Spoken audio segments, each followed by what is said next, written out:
Om Purnamadaha Purnamidam Purnat Purnamudachyate Purnamadaya Purnamevavashishyate.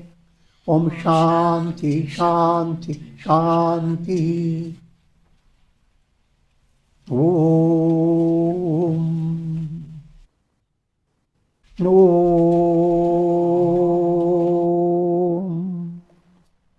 Vasudeva Sutam Devam Kansachanuramardanam Devki Paramanandam Krishnam Vande Jagadgurum.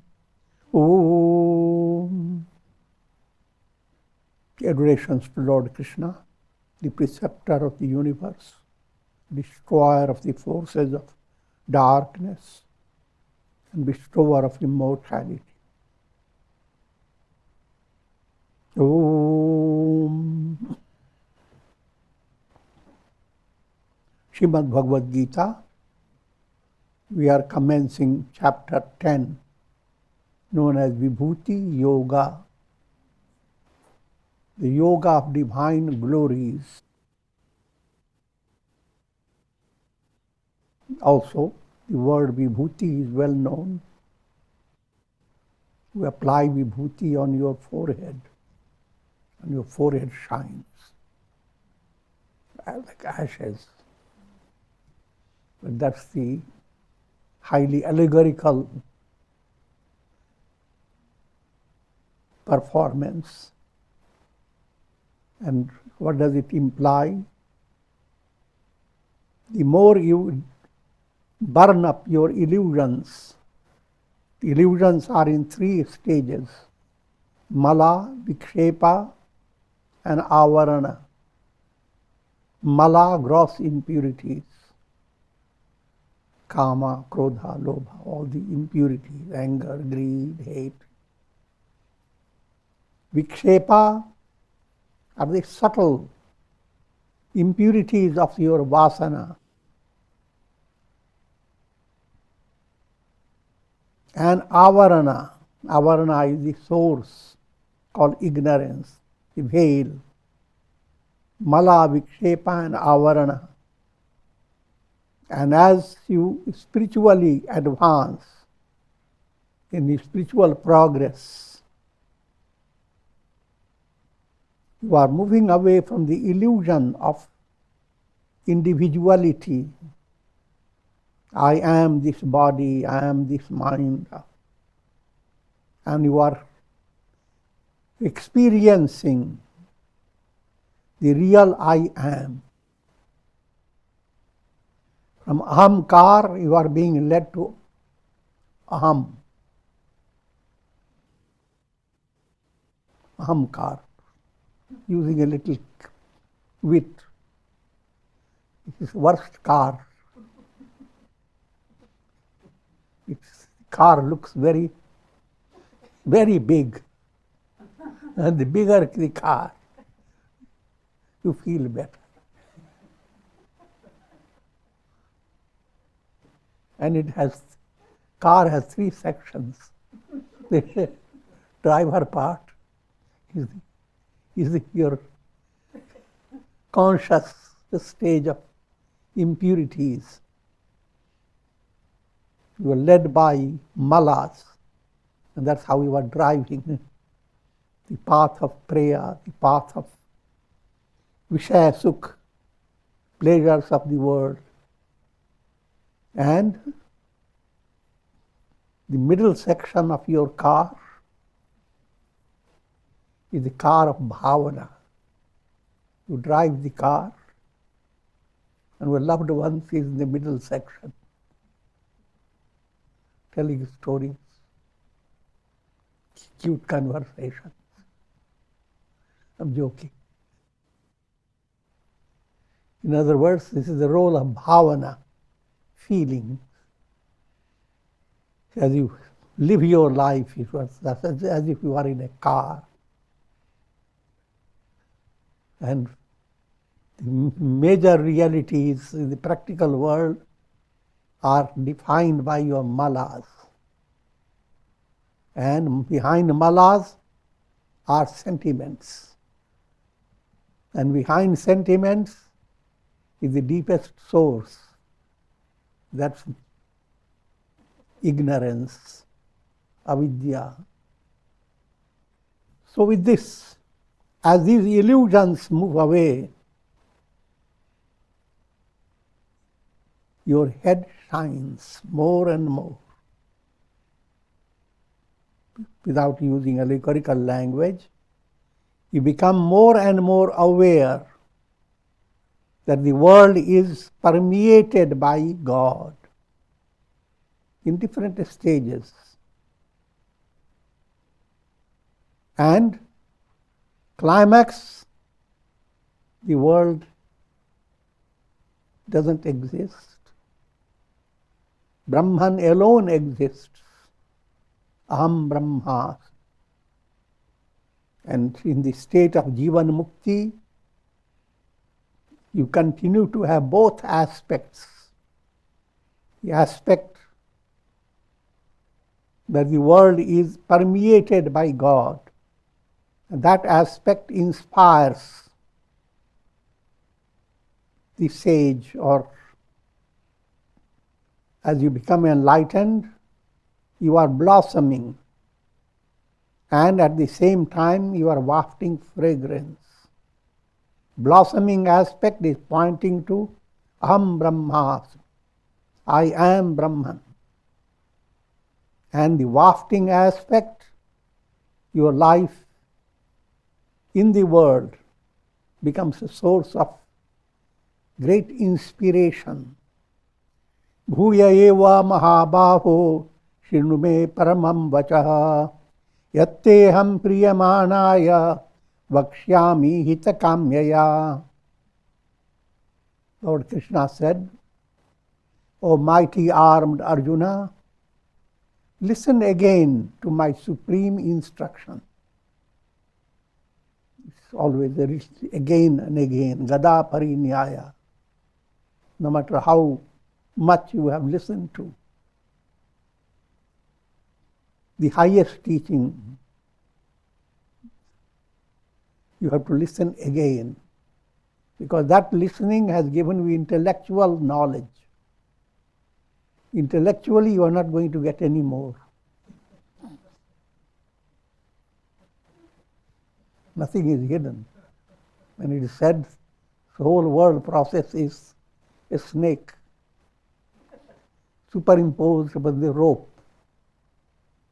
And the rope is Brahman.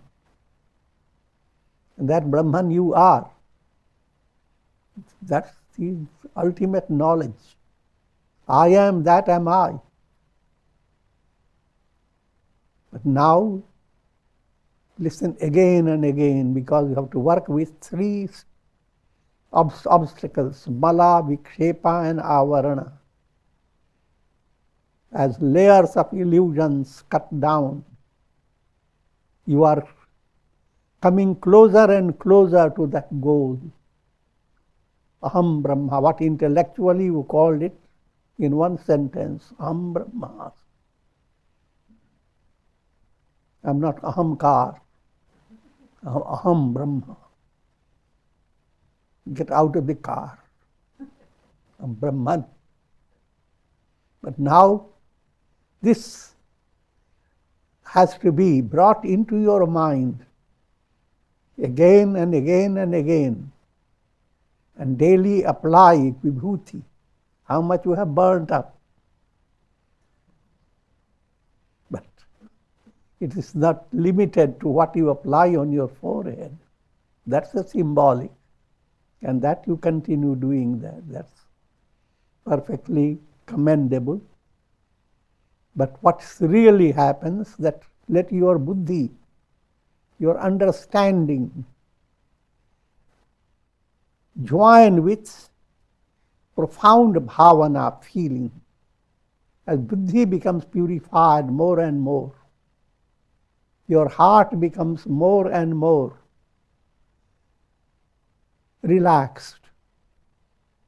And instead of holding on to lot of garbage, lot of ashubha bhavana, shubha bhavana begins to increase more and more. Allegorically speaking, your heart is like the sky. First stage is clouded, and clouds are terrible storms and hurricanes. As ideal state, instead of terrible clouds, shimmering clouds, bringing out the beauty of the moon. And it's the moon that shines brighter and brighter. That movement within your heart is the movement of bhavana shuddhi, purity of feeling. As a result, your buddhi, your understanding, goes into advanced stages. Try to understand. In an early stage, when you are interested in spirituality, to be a devotee of God, you have to go after a sacred temple, pilgrimage center, and you build up many concepts in your mind. How to reach God, how to be united, how long can I be distant from God? But as you advance, revelation occurs that your whole body itself is a divine temple. So, you're looking for a temple, it's right here. Looking for how distant God is. The source of energy and vitality and all practical realities of the body as well as mind, that source is there with you constantly. As you begin to inquire into who am I, that I is Satchidananda. Where is your Satchidananda? In Rishikesh, in Badri Kedar. That Satchidananda is ever-present reality.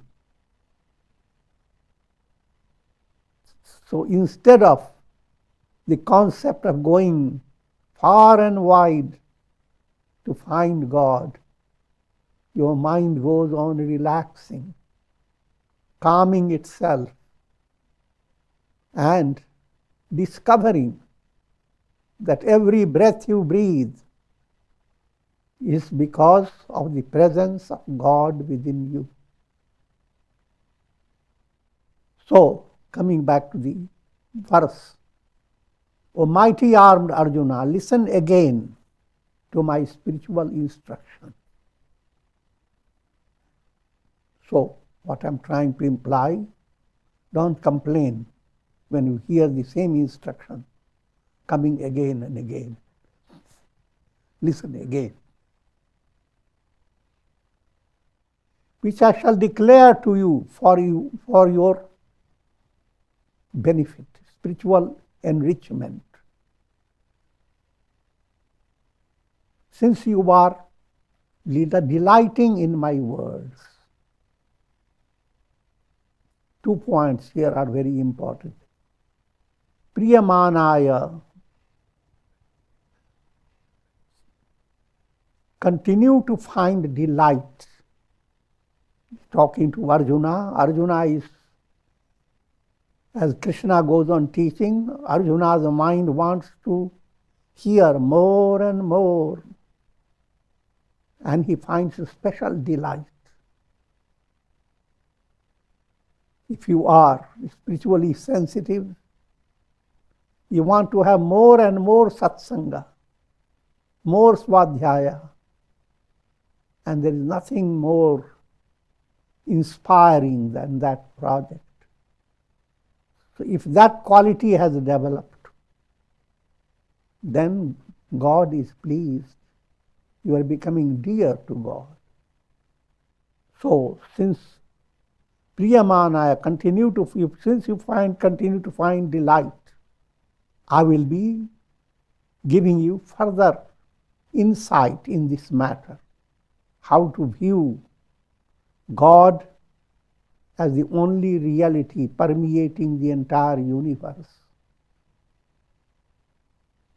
Hitkamaya, for your well-being. So Priyamanaya, you continue to find delight. And in this finding delight is your best well-being. Name viduha shuvragana prabhavam namaharshaya ahamadirhi devanam maharshinam cha sarvasha.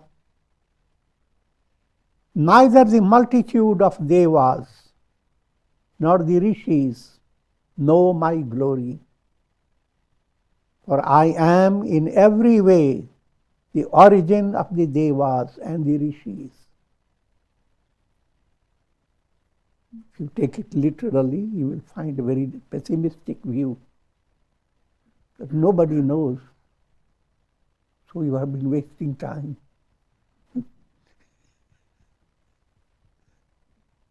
Here the term knowing my glory is first point to understand. It's limited to your intellect. Your intellect can be jada buddhi, dull-wit intellect. It can be manda buddhi. It can have a mild state of intellect. You think, but not profoundly, superficial.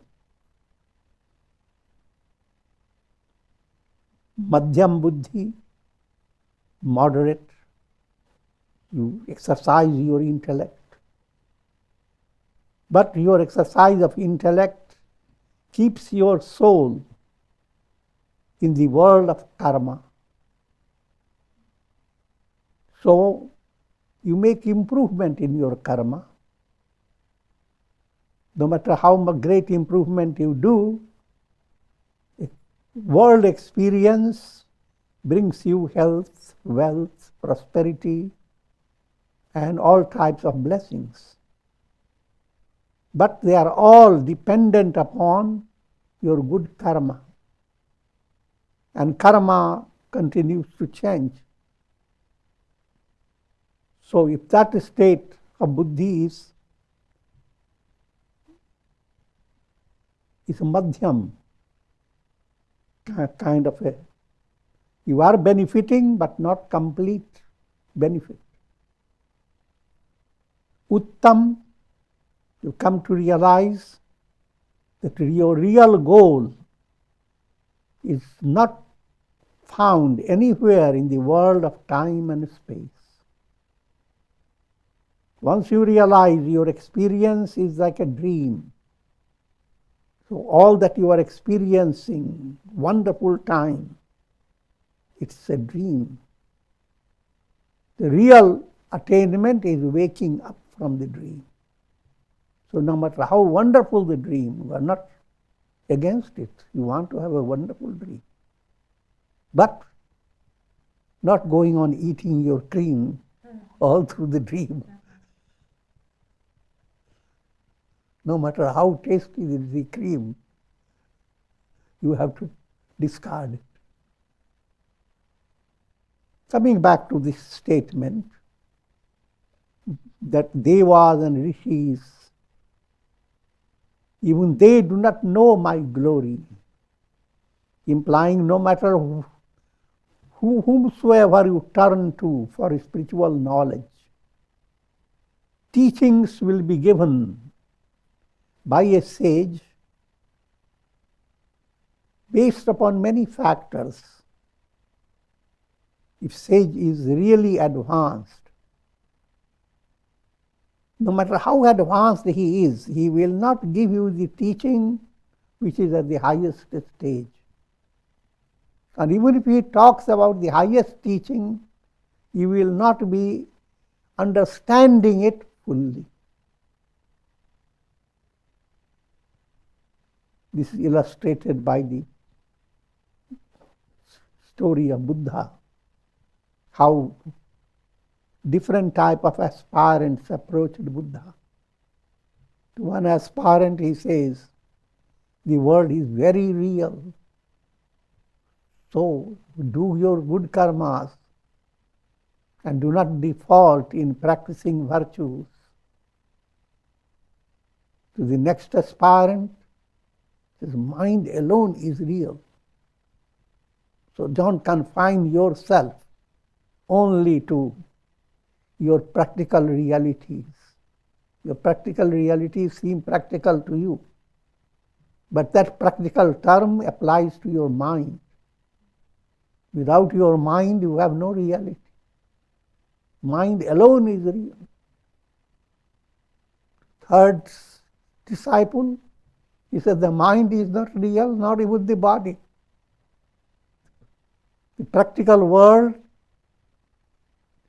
is illusion. The mind is illusory. And ultimately, nothing of your mind survives in the state of nirvana. So, entire elimination of the mind, shunya, that's another way of describing the negation of the world process. Brahman alone, instead of saying Brahman alone, Buddha says the world is a big zero. If the world is zero, automatically what is left is Brahman alone. So therefore, nowhere can you expect all the wisdom to be presented. No satsanga. No, already explained, no matter how great teachings you are being given.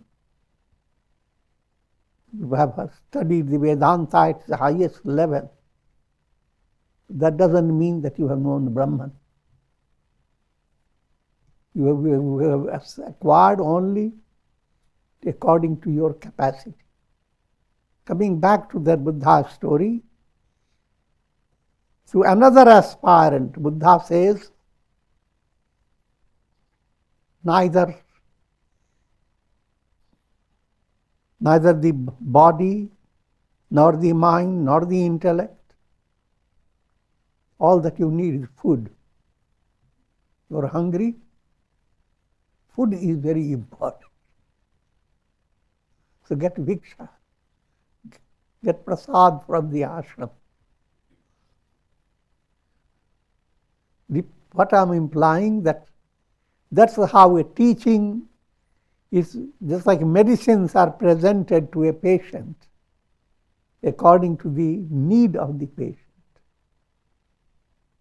But if you are healthy, medicines are not needed at all. If you are healthy, you are enlightened. Aham Brahmasmi.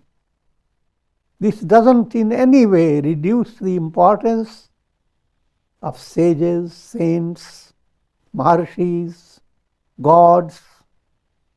They all play their part. But you cannot expect absolute knowledge in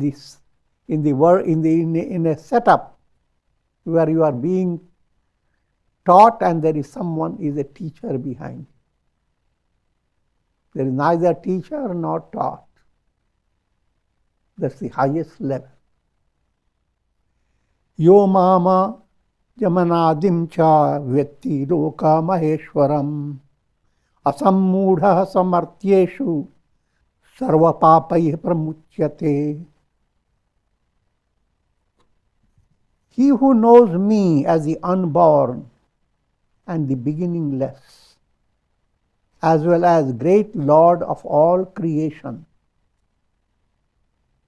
he among human beings is undeluded and becomes free from all sins. Try to understand. Knowing God,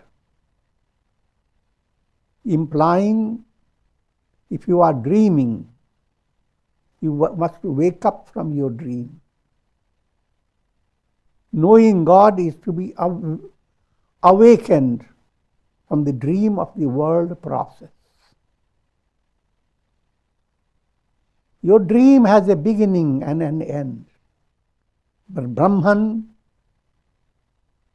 is not in the state of your dream. The knowledge of Brahman is cessation of dream, is a revelation. And in that revelation, time doesn't exist. So the idea, how long have I been Brahman? And how long will I continue to be Brahman? That idea is completely foolish. Unborn. And that insight has to enter deep in your heart. And you live for that goal to realize that all your pain and miseries are because you are confined to egoistic vision, ahamkara. Each day when you go to sleep, in sleep you are so relaxed. That gives you a simple message that that is your goal. The reality of your personality is Brahman. Simpler illustration. There are countless spots in which there is water in different conditions. Sun is one, but it creates the illusion of countless reflected suns. Brahman is one, absolute, but expresses as countless jivas, souls. Why? Reflecting in the mental process. So mind holds the key to bondage and release.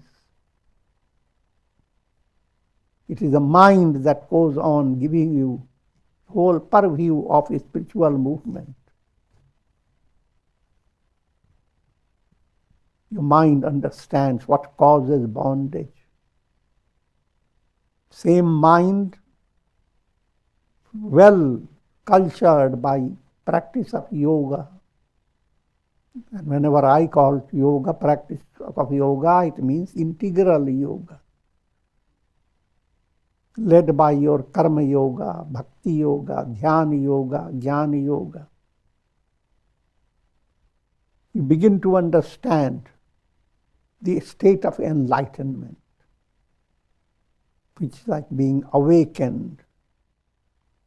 He who knows me as the unborn and the beginningless. The question of time doesn't arise. No matter how time has created a lot of burden for your mind, the reality, which is intuitional vision, that reality does not permit room for sorrows, grief, fear. That I am, which is your essential nature, is the great Lord of all creation. When you look for who am I am Brahman. That's your objective. But then also, your objective is to understand that all this you are experiencing is also Brahman. Brahman within, Brahman without. Within and without are allegorical terms. So I am great Lord of all creation. Whoever knows this, whoever realizes I am Brahman, he among human beings is undeluded. The delusion moves away, free of delusion. There is nothing but Brahman, the Absolute. He becomes free from all sins. Sins in this context means all limitations. Ordinary concept of sin means asuri sampats, developing negative qualities, anger, hate, greed, pride. All these are tentacles of the spider of sin. Now turning to the main theme of the Vibhuti Yoga. The main theme is developing shubha bhavana, understanding the difference between ashubha bhavana and shubha bhavana. Ashubha bhavana, your mental feelings are confined to me and mine. And there are countless things in this world. Me and mine are just a meowing cat.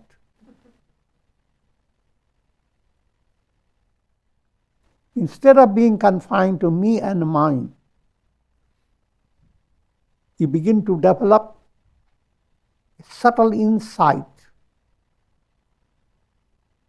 that God, who is the source of boundless love for your soul, who is the reality of your soul, that God is behind all names and forms. But that's a sweeping knowledge. All this is Brahman. And you cannot, in practice, bring this knowledge in your personality. In practice, open the door to that understanding that all this is Brahman. But how does it imply? The more you are developing humility, the more you develop the quality of kshama.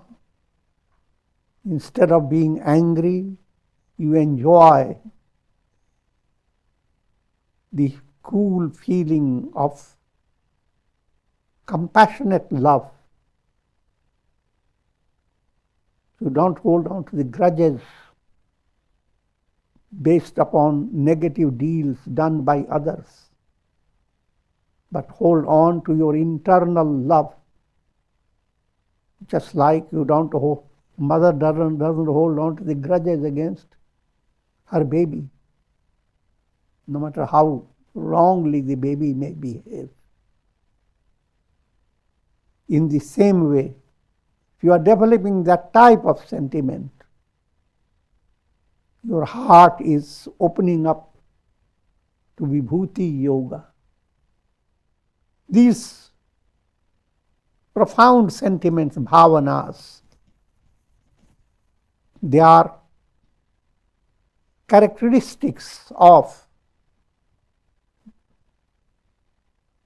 progress in Bhakti Yoga.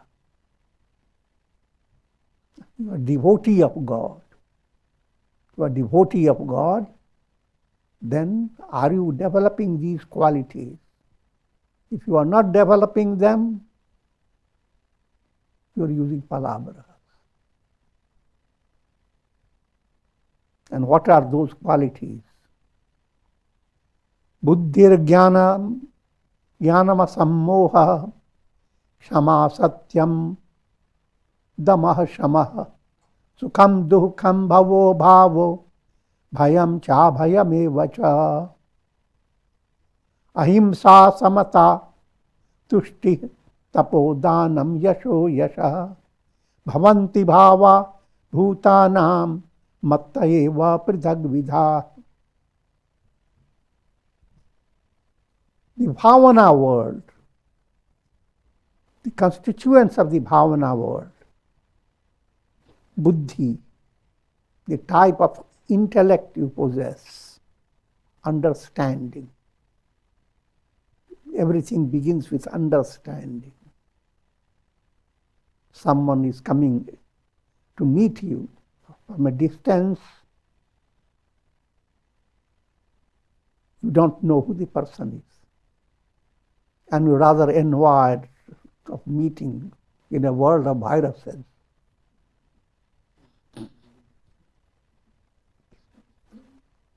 But as the person comes closer, come to realize you had set the person who is your near and dear one for your own project. And he has succeeded in the project and is going to give you the good news. So now the whole scene changes. So this, how did it change? Your understanding. At one stage of understanding, you had a different attitude. Another stage of understanding, your attitude changes. Your heart begins to melt. Next is wisdom. Wisdom here is not the absolute wisdom, means absolute bhavana becomes highest, anubhav, realization of the self.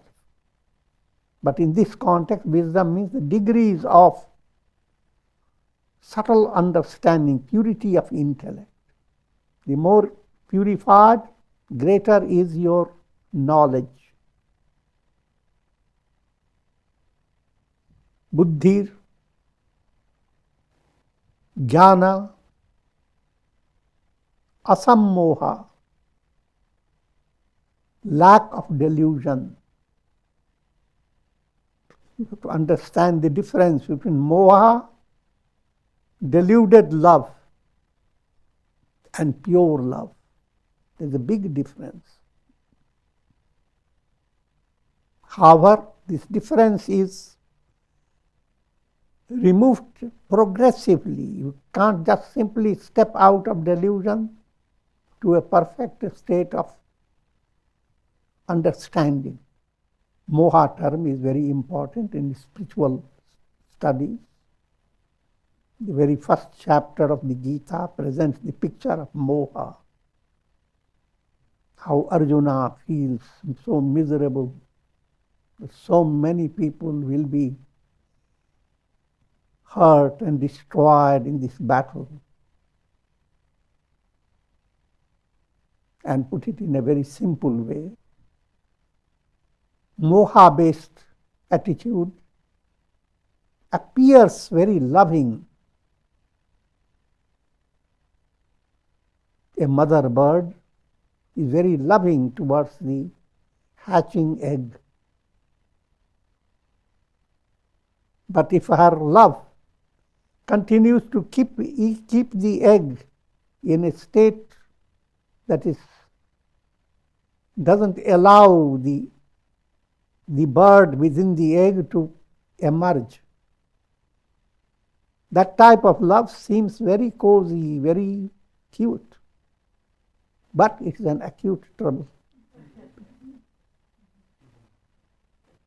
Now, same mother begins to develop a different attitude, begins to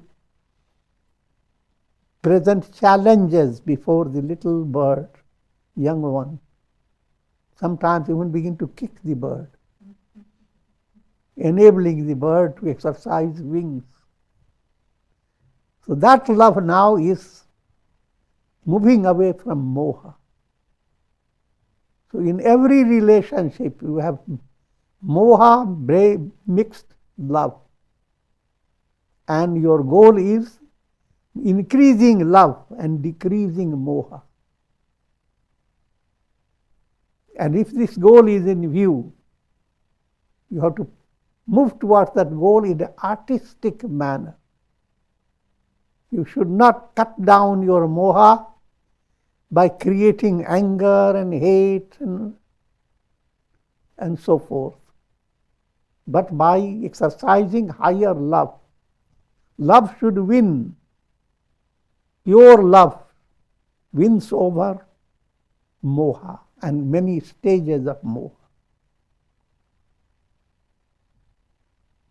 And all these, as you are developing these qualities, you are experiencing closeness with God. You are growing in the image of God.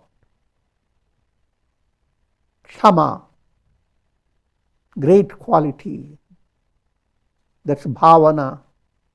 The bhavana of kshama is not in your heart,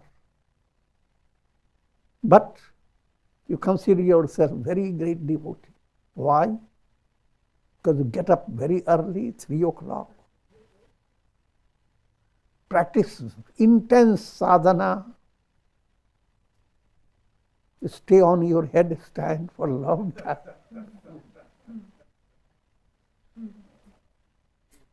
And recite amazing stotras with very big tongue. And look at people. Who can be a greater devotee than me? How dare you point your finger towards me? That's not devotion. Bhakti doesn't require all this show. It requires good-heartedness. And you have to yourself understand your bhakti. People don't have to authenticate your devotion. It is self-evident. How do you feel? If in your heart your feeling opens up more and more to Shitala Manda Sugandha, cool, gentle, gracious. So even though you are not reciting the name of God, you are developing bhakti. And you may as well say that you are not only reciting, but God is becoming your inner reality. And whenever we say recite God's name, always, literally it is not so. But deep down in your heart, you are constantly experiencing the sweet presence of God. Kshama means your heart doesn't have the ability to store negative views towards others. And whenever you forgive people, you create an impression in your mind that I have done such a great deed. The real kshama is not that. You don't find a reason to forgive anybody. That is real kshama. But to make the person understand, you can say, I have forgiven. You can use that in a superficial way. The real kshama is in your heart. And as you are developing kshama, or any one of these great qualities, you are coming closer and closer to God. And if your kshama has developed in a profound way, you are blessed with the darshan of God. Again, the concept of darshan, that you have to have a very miraculous setting, and you suddenly have an experience. All that I'm not saying they are wrong. They are highly commendable. Anything that urges you to turn to God, is the most divine and blessed. But you should not stay in the beginning stage only. You must move towards the inspiring finger, where it is pointing to. Then your bhakti movement is active, dynamic. And that's the purpose of Vibhuti Yoga, to enable you to understand the role of bhakti and what it implies. And what it implies, time is over.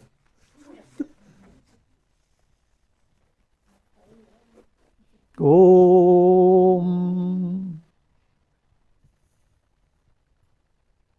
Ram Ram Ram Ram Ram Ram Ram Ram Om Namah Shivaya Om Namah Shivaya Om Namah Shivaya Om Om Shri Krishnaya Namah Om Shri Krishnaya Namah Om Om Namo Bhagavate Vasudevaya Om Namo Bhagavate Vasudevaya Om. Prayer for shower of Karunamaya Ras grace of God over all, and the blessings of Shakti, spiritual strength, Bhakti, devotion, that's what we have been teaching, and Mukti, the revelation of absolute reality. Death virus doesn't exist. Om Trayambakam Yajamahe Sugandhim Pushti Vardhanam Urvarukum Bandhanan Mrityor Mukshiyamamritat Om Sarve Bhavantu Sukhina Sarve Santu Niramaya Sarve Bhadrani Pashyantu Ma Kashchid Dukh Bhag Bhavet Om Shanti Shanti Shanti. Hari Om Tat.